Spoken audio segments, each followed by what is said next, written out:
Hello everyone, स्वागत है आपके अपने यूट्यूब चैनल दया स्टडी पॉइंट में।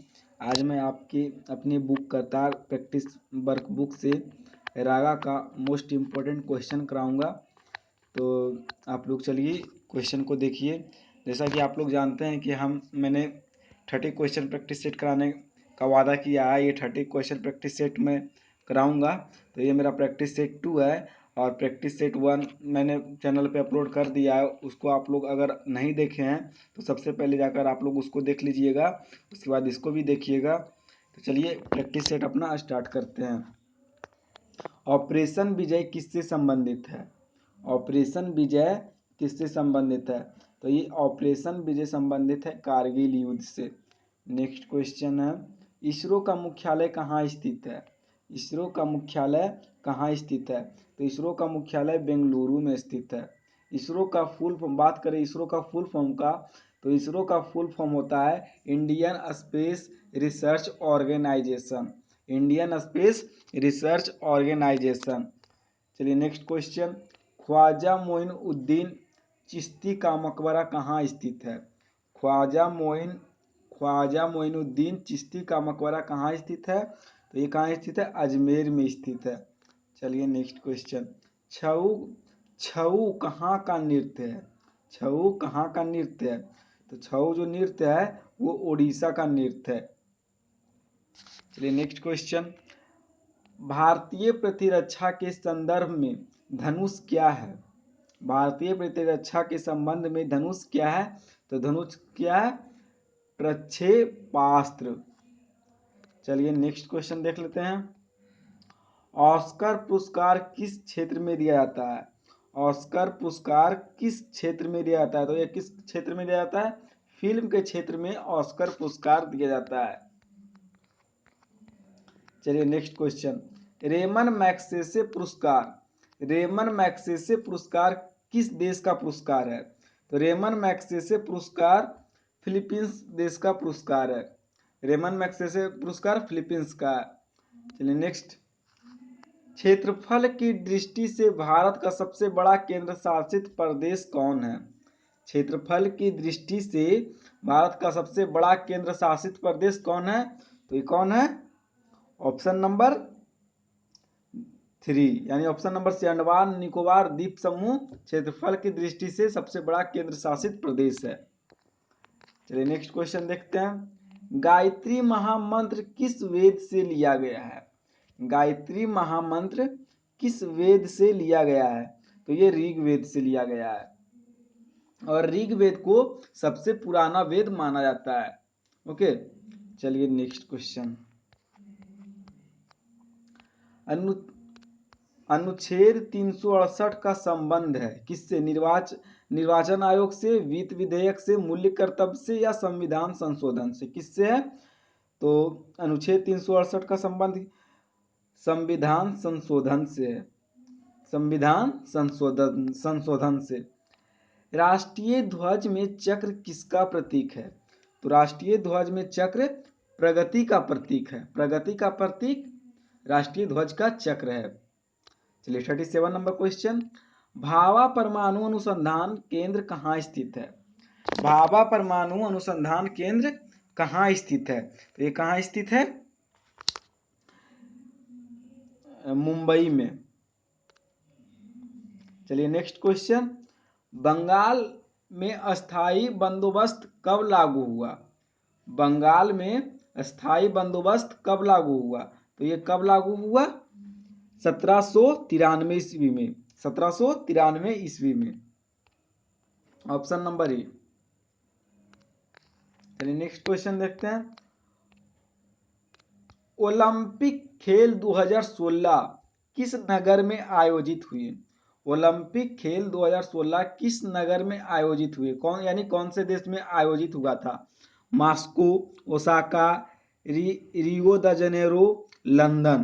तो किस देश में आयोजित हुआ था? रियो द जेनेरो में। भारत छोड़ो आंदोलन किसके नेतृत्व में चलाया गया था? भारत छोड़ो आंदोलन किसके नेतृत्व में चलाया गया था?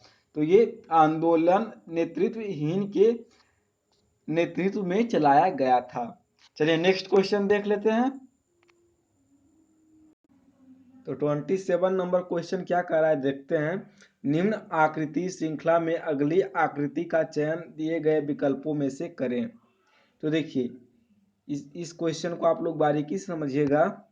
ये क्वेश्चन को आप लोग बारीकी से समझिएगा और बताइएगा इसका आंसर। तो चलिए हम बताते हैं। ये देखिए इस तरह से एरो गया है, ये इस तरह से एरो गया है और फिर इस तरह से हो गया है, और ये एरो इस तरह से गया, ये एरो इस तरह से गया है। तो अब ये एरो किस तरह से होगा तो आप लोग समझिएगा।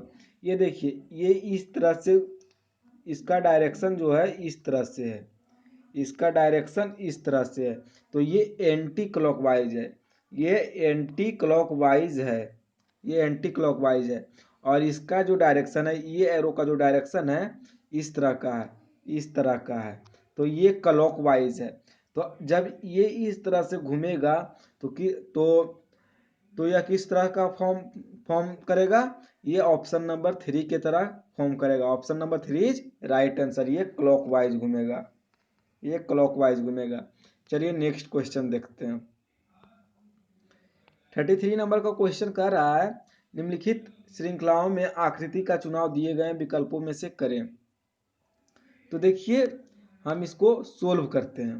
तो इसमें सबसे पहले आप लोग को ये एरो गिनना पड़ेगा, जो आप लोग को काफ़ी डिफिकल्ट लग रहा होगा, आप लोग काउंट नहीं कर पा रहे होंगे। हम बता देते हैं।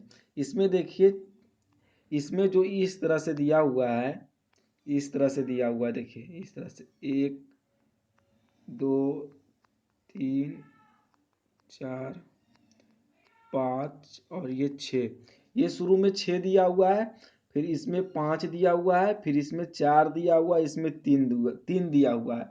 तो ये तो हम श्योर हो गए कि इसमें 2 आएगा, इसमें 2 आएगा। लेकिन अब हमको क्या समझना है कि ये किस तरह का डायरेक्शन मूव कर रहा है, किस तरह से क्लॉकवाइज डायरेक्शन में मूव कर रहा है या एंटी क्लॉकवाइज डायरेक्शन में मूव कर रहा है। तो हम आपको पीछे क्या बताए थे, हम आपको याद कीजिए, अभी अभी तुरंत पीछे बताए थे कि इस तरह का देखिए डायरेक्शन, इस तरह का जो डायरेक्शन होता है, इस तरह का डायरेक्शन ये क्लॉकवाइज होता है, क्लॉकवाइज होता है, क्लॉकवाइज होता है। तो क्लॉकवाइज में मूव कर रहा है। तो देखिए ये मूव किया, तो ये जब खड़ा था, इस तरह से खड़ा था, और ये थोड़ा सा ये मूव किया, ये मूव किया तो इस तरह का फॉर्म किया, और ये फिर मूव किया 30, ये फिर 30 डिग्री मूव किया, सॉरी ये 45 डिग्री मूव किया, ये 45 डिग्री मूव किया तो इस तरह का फॉर्म लिया, फिर 45 डिग्री का मूव किया तो इस तरह का फॉर्म लिया। अब की 45 डिग्री मूव करेगा तो इस तरह का फॉर्म ये लिया। अब फिर ये 45 डिग्री का मूव करेगा तो ये किस तरह का फॉर्म लेगा, तो ये इस तरह का फॉर्म लेगा, ये डायरेक्ट नीचे आ जाएगा। तो 33 नंबर क्वेश्चन का आंसर क्या हो जाएगा, ऑप्शन नंबर 2। चलिए नेक्स्ट क्वेश्चन देखते हैं। देखिए नेक्स्ट क्वेश्चन है, ए ना तो बी से बड़ा है और ना ही छोटा है। ए जो है बी से ना तो बड़ा है और ना ही छोटा है, यानी ए बराबर बी है, ए बराबर बी है, ठीक है। अब क्या कह रहा है, सी बी से बड़ा है, सी जो है बी से बड़ा है, सी जो है बी से बड़ा है, ठीक है, लेकिन डी से छोटा है, सी डी से छोटा है, तो ये डी से छोटा हो गया, ठीक है। सी ई से ना तो बड़ा है और ना ही छोटा है, तो सी बराबर ई हो जाएगा, सी बराबर ई हो जाएगा, ठीक है। तो इनमें से सबसे बड़ा कौन है, तो देखिए इनमें से सबसे बड़ा कौन हो, ए और बी तो बराबर होगा, तो ये भी बराबर हो गया। तो सबसे बड़ा कौन हुआ, तो सबसे बड़ा डी हो गया, यानी option number 4 is right answer, सबसे बड़ा मेरा डी होगा। आप लोग फिर से समझ लीजिए अगर आप लोग को समझ में नहीं आया है तो। देखिए ए ना तो बी से बड़ा है और ना ही छोटा है, ठीक है। सी बी से बड़ा है, सी जो है बी से बड़ा है, सी बी से बड़ा है, ठीक है, लेकिन डी से छोटा है, सी डी से छोटा है, तो डी से ये छोटा हो गया, ओके। सी ई से ना तो बड़ा है और ना ही छोटा है, सी ई से ना तो बड़ा है ना ही छोटा है, तो ये क्या हो जाएगा, बराबर हो जाएगा, बराबर है किसके, ई के। और शुरू में क्या बताया गया था, ए ना तो बी से बड़ा है और ना ही छोटा है, तो ए बराबर बी हो जाएगा। तो फिर हमसे क्वेश्चन में पूछा जा रहा है कि इनमें से सबसे बड़ा कौन है, तो इनमें सबसे बड़ा कौन है, option number D, option number 4 यानी डी सबसे बड़ा है। ओके, चलिए नेक्स्ट क्वेश्चन देखते हैं। नेक्स्ट क्वेश्चन है, निम्न अंक श्रृंखला में प्रश्नवाचक चिन्ह के स्थान पर क्या होगा। कुछ अंक दिया हुआ है, उसको हम देखते हैं। जैसे 2 है, 4 है, 8 है, 16 है, 32 है, 64 है। तो आप लोग एक चीज गौर कीजिएगा, जब 2 को 2 से मल्टीप्लाई करते हैं तो 4 आता है, 4 से 2 को मल्टीप्लाई करेंगे तो 8 आएगा, 8 को 2 से मल्टीप्लाई करेंगे तो 16, 16 को 2 से मल्टीप्लाई करेंगे तो 64, और 64 को जब 2 से मल्टीप्लाई करेंगे तो कितना आएगा, 64 को जब 2 से मल्टीप्लाई करेंगे तो आएगा ये 128। तो आप लोग तो समझ गए होंगे कि इसमें जो फैक्टर चल रहा है 2 का मल्टीप्लिकेशन का फैक्टर चल रहा है। ओके, चलिए नेक्स्ट क्वेश्चन देखते हैं। इसमें कह रहा है लुप्त संख्या ज्ञात करें। क्या कह रहा है, लुप्त संख्या ज्ञात करें। तो चलिए हम लुप्त संख्या ज्ञात करते हैं। सबसे पहले हम आप लोग को बताएंगे, इसको देखिए, इस घर को इससे तुलना कीजिए, इस घर को इससे तुलना कीजिए, और इस घर को इससे तुलना कीजिए। ओके, तो चलिए हम तुलना करते हैं।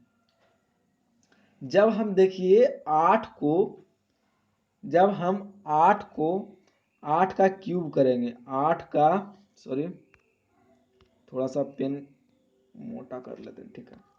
जब हम 8 का क्यूब करेंगे और -8 करेंगे तो मेरा कितना आता है, 504, 504 आता है। ओके, 8 का क्यूब -8 करेंगे तो 504 आता है। इसी तरह 9 का क्यूब और -9 करेंगे तो कितना आएगा, 9 का क्यूब -9 करेंगे तो कितना आएगा, 720 आएगा। 9 का क्यूब 729 और -9 बराबर 720, और यही आपका राइट आंसर हो जाएगा। देख लीजिए 12 का भी आप कर सकते हैं, आप 12 तसल्ली के लिए आप 12 का भी कर सकते हैं। तो देखिए हम 12 का करके आपको दिखा देते हैं।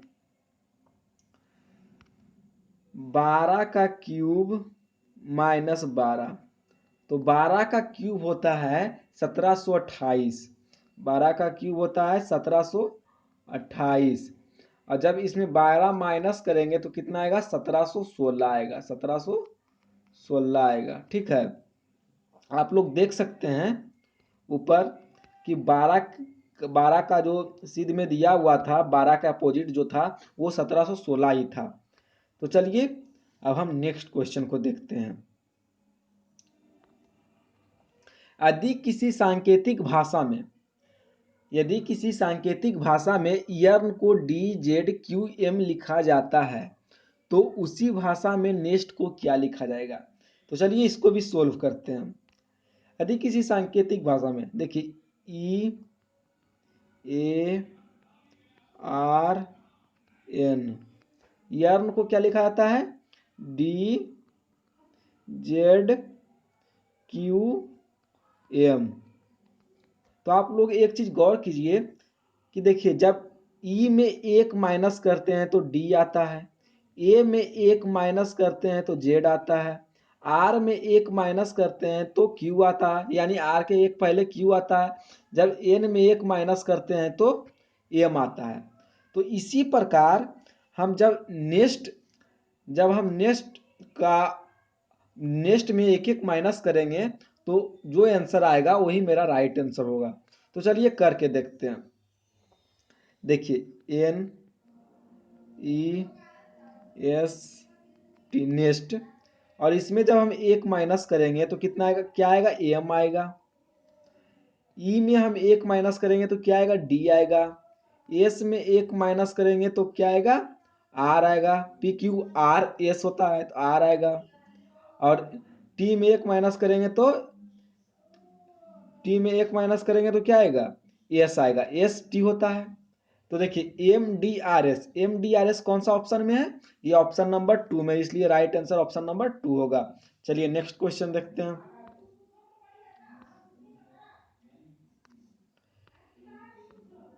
नेक्स्ट क्वेश्चन क्या है, यदि एक संख्या के वर्ग में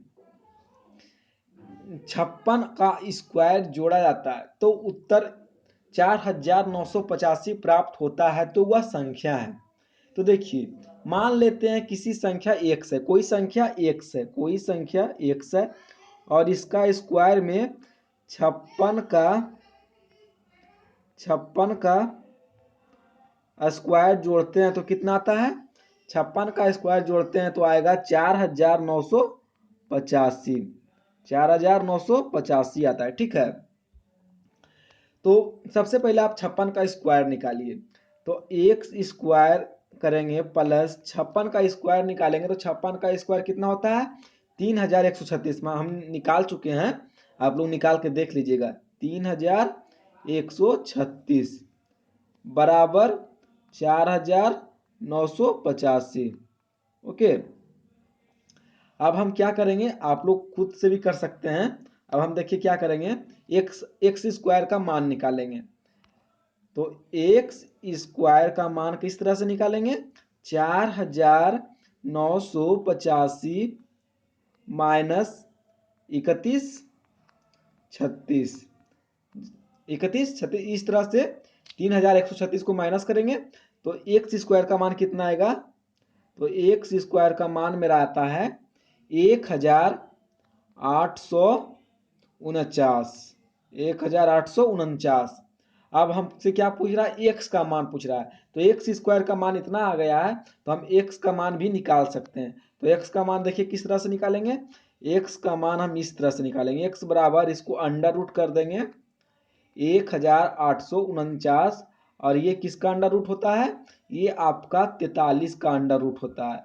आप लोग किस तरह से चेक कीजिएगा कि ये 43 का अंडर रूट है कि नहीं, तो आप लोग देखिए इस तरह से चेक कीजिएगा।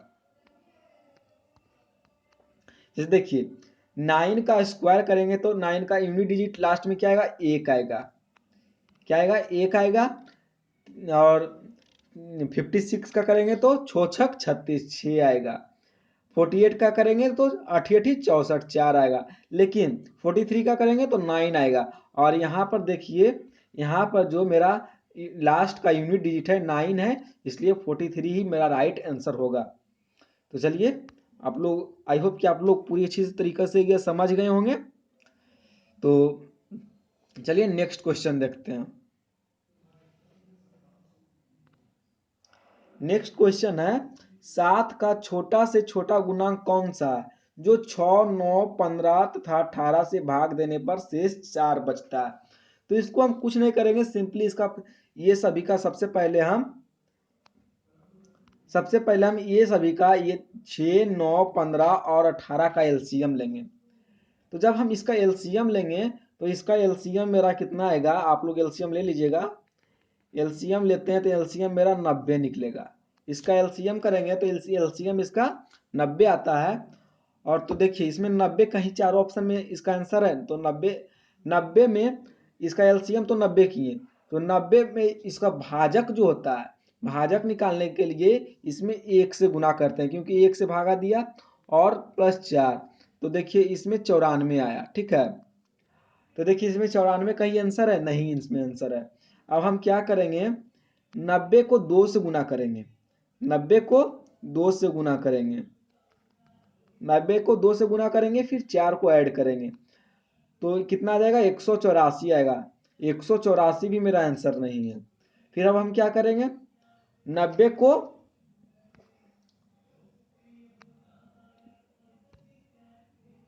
सॉरी सॉरी सॉरी सॉरी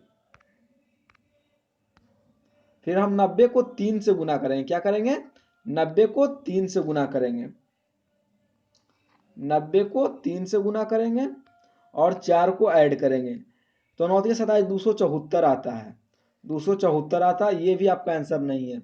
फिर हम क्या करेंगे, 90 को 4 से गुना करेंगे, 90 को 4 से गुना करेंगे और 4 को ऐड करेंगे तो 4 9 36 यानी 360, 360 प्लस 4 364, ये आपका ऑप्शन में मैच कर रहा है, तो 364 ही आपका राइट आंसर होगा। देखिए आपका ऑप्शन में ये मैच कर रहा है, 364। Option number C is right answer, option number C is right answer. चलिए नेक्स्ट क्वेश्चन देखते हैं। 1/√9 माइनस √8, इसको आपको सोल्व करना है। तो इसको आपको किस तरह से सोल्व करना है चलिए देखते हैं। हमको कुछ नहीं करना है, सिंपली इसको पहले इस तरह से लिख लेना है। 1 है, √9 है, माइनस √8 है, यही ना है। और इसका हम क्या करेंगे, रेशनलाइजेशन यानी हर का परिमेयकरण करेंगे। तो हर का परिमेयकरण में करने में जो माइनस है वो प्लस हो जाएगा, जैसा कि आप लोग जानते हैं। ये प्लस हो जाएगा, दोनों तरफ ऊपर नीचे गुना होगा, ठीक है। और देखिए ये इससे गुना जब होगा तो ये कुछ इस तरह का फॉर्म में लिखाएगा, √9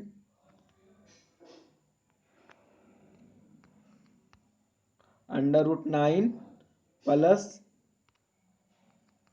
√8 बटे, और देखिए ये जब ये आपको कुछ याद आ रहा है, ये हो जाता है a² माइनस b² का फॉर्मूला। a² माइनस b² का फॉर्मूला क्या होता है, a plus b into a minus b. तो यही फार्मूला इसमें मैच कर रहा है। तो इसी तरह का करते हैं, तो √9 का स्क्वायर 9 हो जाएगा और √8 का स्क्वायर 8 हो जाएगा। तो मेरा आंसर क्या हो जाएगा, √9 प्लस 8, क्योंकि इसको जब सोल्व करेंगे तो एक आएगा। जिसे हम देखिए सोल्व करके यहाँ आपको बताते हैं। तो एक आएगा ना, देखिए √9 प्लस √8, यही आपका आंसर हो जाएगा।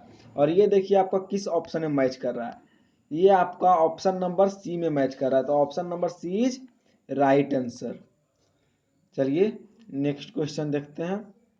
प्रथम 5 अभाज्य संख्याओं का औसत क्या है। प्रथम 5 अभाज्य संख्याओं का औसत क्या है। तो हम प्रथम 5 अभाज्य संख्या लेंगे शुरू से 5 अभाज्य संख्या कौन कौन है वो देख लेते हैं।